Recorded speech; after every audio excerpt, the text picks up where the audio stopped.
The old liberal mantra, never let a good disaster go to waste, is in full effect, with the media constantly reporting the unusual weather patterns in the pandemic.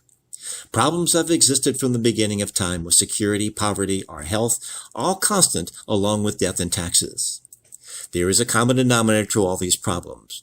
It's not money, but how the money is handled in dealing with these problems. It is either invested or spent depending upon the economic system of the decision makers. Capitalists know money is created by investing into things and people to fix problems. One's wage is an investment in the employee that gives back more than the cost of the problem the employee is hired to fix. You will not be paid $15 per hour at McDonald's to fill orders if you can be automated for $10 per hour. But you could be paid $9 if you always show up and can do the job for less than the computerized robot costs to operate. Socialist thinking is never logical, using symptoms to make money. They set up bureaucracies looking for victims, never addressing the problem. Their only solution is to throw money at the symptom, which ensures the problem never goes away.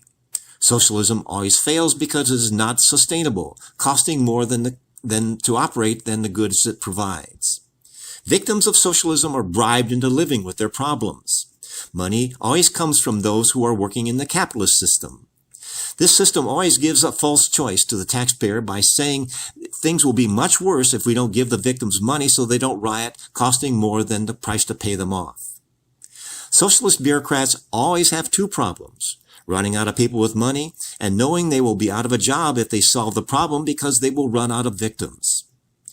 There was considerable criticism of a couple of very rich entrepreneurs who loved flying. They spent billions trying to fly into space because they could. The feat was remarkable, but illogical socialists complained that the money should be given to the poor to eliminate poverty. They were too stupid to realize that is exactly what Branson and Bezos were doing. They were teaching people how to fish, not just giving them a fish. Kennedy's goal of putting a man on the moon spawned the entire computer industry and the marvels of technology in our society. These inventions from the space program evolved into solving problems, raising our standard of living that amazed even those who were bringing these inventions to life. Anyone who says the money should be given to the poor is destined to be poor and a hindrance on society.